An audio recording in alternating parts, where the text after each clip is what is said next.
हम सब अक्सर सुनते हैं जिसकी लाठी उसकी भैंस, मतलब कि ताकत ही सब कुछ है।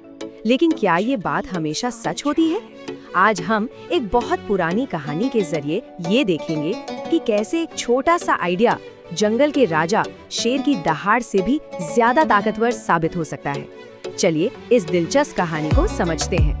तो देखिए, इस कहानी में हमारे सामने दो किरदार हैं। एक तरफ है जंगल का बेताज बादशाह शेर, जिसकी ताकत और दहाड़ से पूरा जंगल कांपता है, और दूसरी तरफ है एक बहुत ही आम सा बंदर जो कुछ नहीं, बस अपने परिवार के लिए एक सुरक्षित छत चाहता है। एक तरफ है पाशविक शक्ति और दूसरी तरफ है एक जरूरत। यहीं से ये पूरी कहानी शुरू होती है। चलिए अब कहानी के पहले हिस्से में चलते हैं, जिसका नाम है जंगल का कानून। यहाँ हम ये देखेंगे कि उस दुनिया के नियम कानून क्या थे और उन्हें तोड़ने की हिम्मत आखिर किसने की। तो विक्रमगढ़ जंगल की दुनिया ना पूरी तरह डर पर चलती थी। यहाँ का कानून एकदम सीधा साधा था। शेर राजा है और बाकी सब उसकी प्रजा। हर कोई हर वक्त शेर के खौफ में जीता था। इनमें हमारा बंदर और उसका परिवार भी था, जो बेचारे एक पेड़ पर किसी तरह अपनी जान बचाकर रह रहे थे।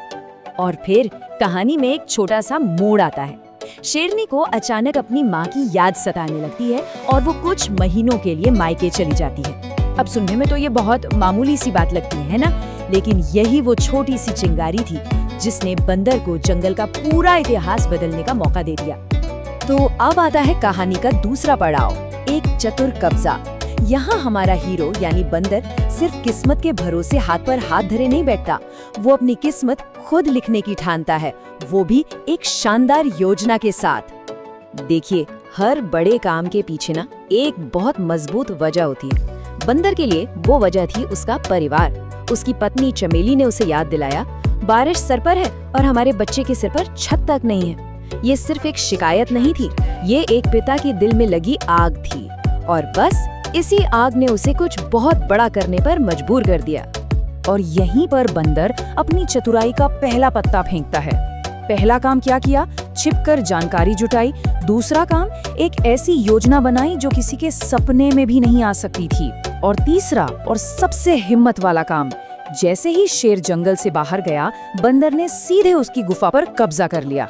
ये सिर्फ एक कब्जा नहीं था, ये जंगल के राजा को दी गई एक सीधी चुनौती थी। और जरा सोचिए, जब एक तानाशाह जाता है तो क्या होता है? डर का माहौल जश्न में बदल गया।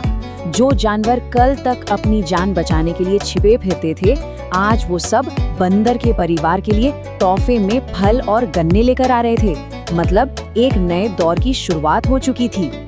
लेकिन हर अच्छी कहानी की तरह ये शांति और खुशी भी ज्यादा दिन तक नहीं टिक सकी। अब कहानी में आता है असली तूफान, शेर की वापसी। अब तनाव अपने चरम पर पहुंचने वाला था। जरा उस पल की कल्पना कीजिए, महीनों से सब कुछ शांत है और फिर अचानक एक कौवे की खौफनाक आवाज पूरे जंगल में गूंजती है, सावधान, राजा वापस आ रहा है। बस एक पल में जश्न का माहौल मातम में बदल गया। वो डर जिसे सब भूल चुके थे अब वापस लौट आया था।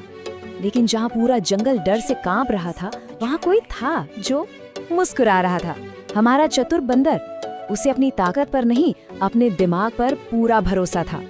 उसने अपनी घबराई हुई पत्नी से बस इतना कहा, चिंता मत करो, बस वही करना जो मैंने तुम्हें सिखाया था। अब ये डर और दिमाग की असली लड़ाई होने वाली थी।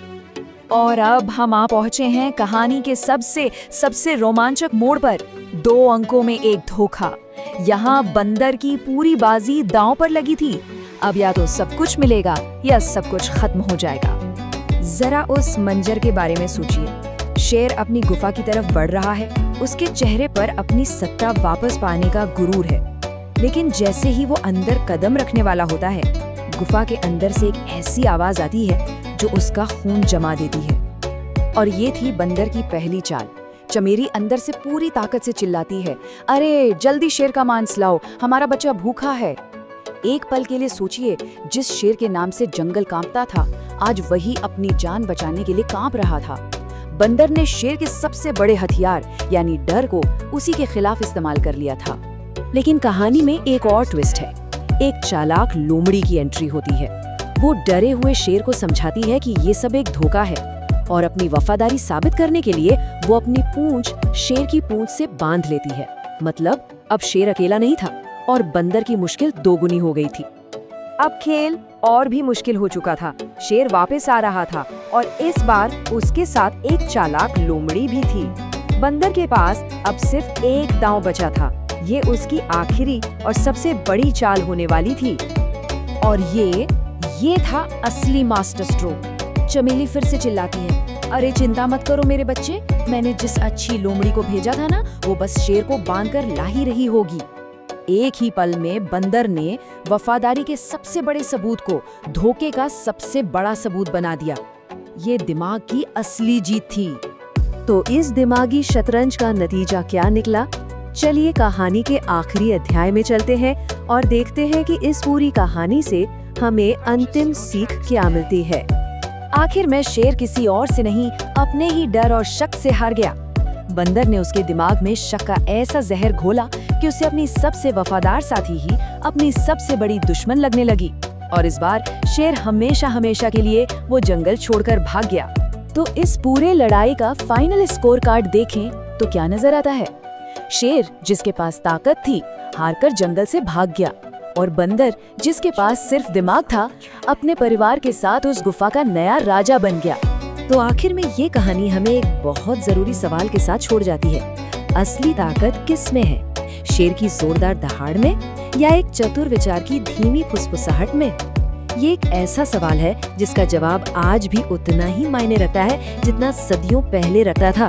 सोचने वाली बात है ना?